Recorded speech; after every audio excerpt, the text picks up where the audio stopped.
Alright, in this video, we're going to talk about something very important, and that's how exactly Zonji and Blue Ghetto are affected by this standard banner update that we just got, and also maybe a part 3 to the anniversary. So we're going to see about part 3, but mainly I'm going to talk about the standard banner units and how it's going to affect these units. Now, we're going to talk about all the anniversary units, and I'll give you guys maybe kind of a clearer mind on how you should approach this.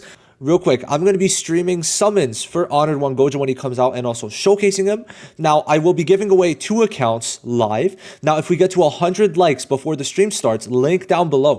100 likes before the stream starts, and I'm going to give away 3 accounts. And you could use this. I'm going to just give it to you, and you're going to have it for the end of time, okay?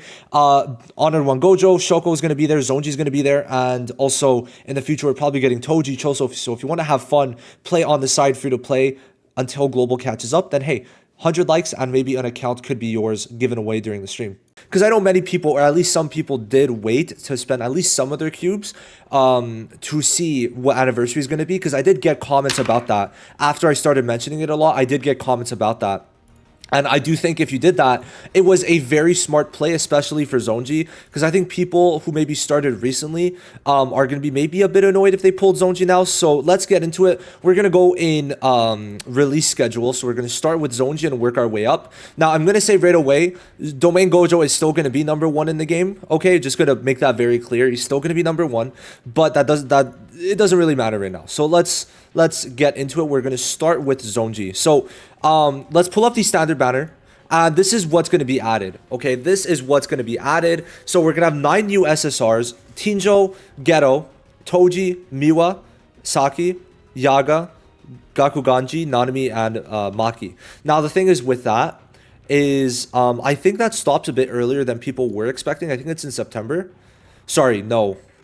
It's in August that it stops. So it stops at the end of August, which means next update we're going to have Blue Inumaki, Mai, Nobara, Megumi, and probably we're going to like kind of leap into first Annie period with, January period with Muta and Miwa. Now, what's important for Zonji is going to be Tinjo. So why is this really big? It's mainly because you're going to be able to max dupe Tinjo for free, right?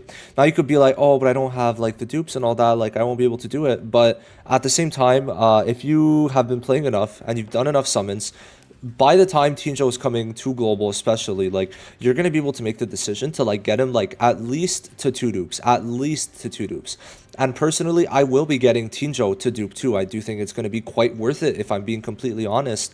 And if we're being real, it's not going to be the hardest thing. Like if you're just selling a bunch of these SSR dupes that you're not going to need, or even like for Toto, I won't need them necessarily, you're going to be able to get at least 1 or 2 duped Tinjo, which is going to give him that extra value. But in general, even if you don't have Tinjo, you're going to be able to get him in the first place. So what this means for Zonji is I think he is not worth summoning on if you're a low spender / free to play, because now especially Tinjo being at dupe 2 is, I would still say Zonji takes the edge by a bit, but the edge is not like big enough. It's not big enough of a reach to where you can't use Tinjo, okay?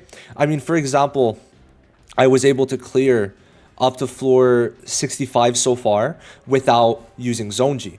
Now, maybe later you will need more, which is a big possibility. However, at the same time, you getting Zonji might take away future units that are, I would say, more relevant to this content power creep. Now, why am I saying, oh, but like, yeah, just keep on waiting. Now, my logic behind this, and you guys could let me know, is essentially that for first Annie, for the half Annie on global, Zonji, Domain Gojo, there was no content power creep. Even for sweep, there's not really a power creep. Everyone just gets better is basically how it is, right? Because all your stats go up and then SP buffs, right? So the thing is, this is our first real power creep since like I guess half Annie, right? In terms of like you need certain units maybe, and I would say that if you're able to clear without Zonji, it's fine because you're saving for units that are going to be more catered towards when there was an actual content power creep than when there wasn't. That is my opinion. Let me know how you feel down below on that.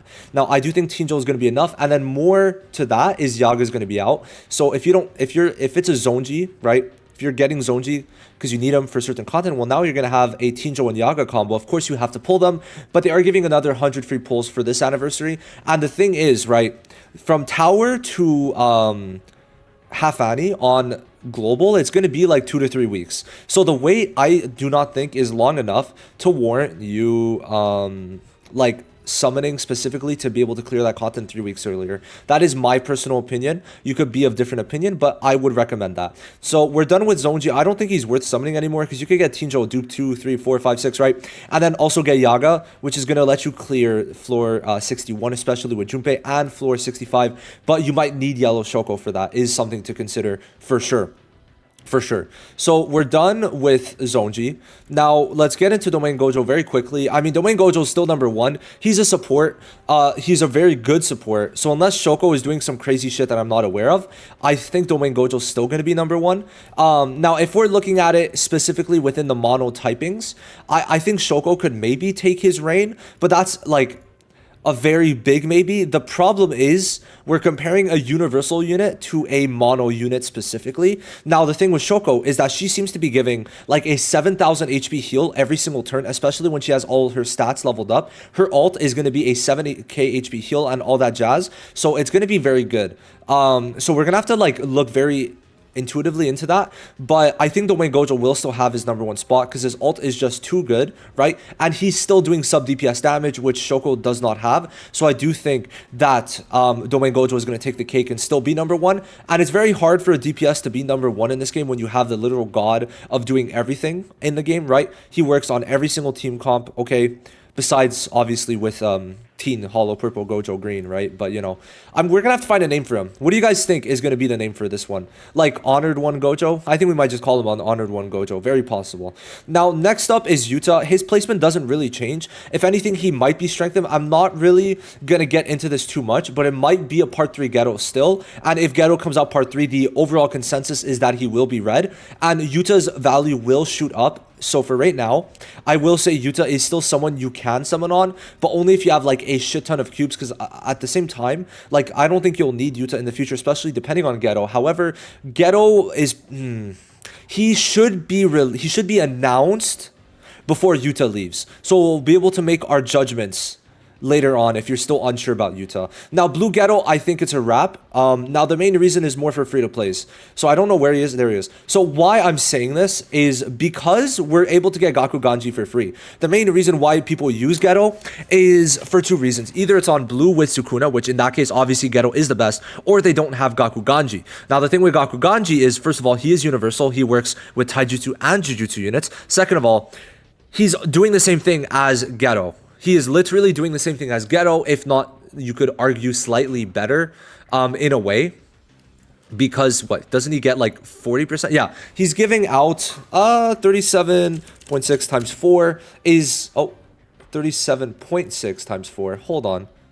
That would be 150. It's the exact same amount as Blue Ghetto gives. However, it takes 4 turns and more cursed energy. But from what people have played, like it's very easy to move around that. You just give him the cursed energy and you're fine, right? You give him the cursed energy memory from Junpei and you're fine. So overall, I will say that for Ghetto, his value does kind of plummet because of this. Even at that, like Ghetto is not necessarily a necessity, right? But is very good. However, now moving forward, as long as you have this guy for that multiplicative stack of debuff increase, right? Debuff stat increase, I think you'll be fine. So long term, no, I don't think Ghetto is as needed. You will have to, like one keynote, you will have to get lucky in terms of, well, not getting hit on Gaku Ganji, but if you do that, then you're fine, right? I don't think Ghetto is a necessity anymore. That is my personal opinion, but I'm pretty confident in that. So that's my thought. I do think you're going to be fine to get by with Gaku Ganji now that he's on standard. And doesn't that just make up the anniversary? So yeah, I mean, that's my full thoughts on it. I would definitely say that it's very good. I mean, Blue and Green are getting insanely good buffs. For Green having Saki, this is going to be huge. With her SP buff, she is just one of the best units in the game. Like, I think she is a top 10 contender with how the meta is shaped up right now. And then Blue Miwa is a phenomenal unit that you're going to be very happy pulling for the tower floors. And then, of course, these top three are all pretty good. Toji and Sweep, especially now that we're continuously getting new Sweep content, is going to be a beast next to Red Nobara. Green Ghetto is going to be amazing with Honored One Gojo. And then Tinjo, I mean, it's just going to be great to sub in for Zonji. Now, I'm maybe expecting SP buffs for maybe these two. It's possible. It is possible. I would be very happy for a Maki SP buff and a Red Yuji SP buff, but that would be in part 3 if there is a part 3. If not, I will say that's a bit of a fumble, but yeah, that's my thoughts on the anniversary units. Let me know what you think. What is your summon plan for at least anniversary? Now, I will be making an updated banner schedule because it's pretty much like locked into what the banner schedule is going to be, and I'm going to make kind of like a what you should summon for probably a day or two after Hollow Purple Honored 1 Gojo comes out, but we'll see. Anyway, thank you guys for watching this video. I'm very hyped for everything coming out, and thank you guys for following me on this journey. I mean, it's been now, I think, around essentially 6 months. I mean, obviously with the half annie, but it's been like 6 months pretty much, especially including the JP anniversary, since I've been making content, and I could not be happier. Thank you guys, and I'll see you in the next one. Bye-bye.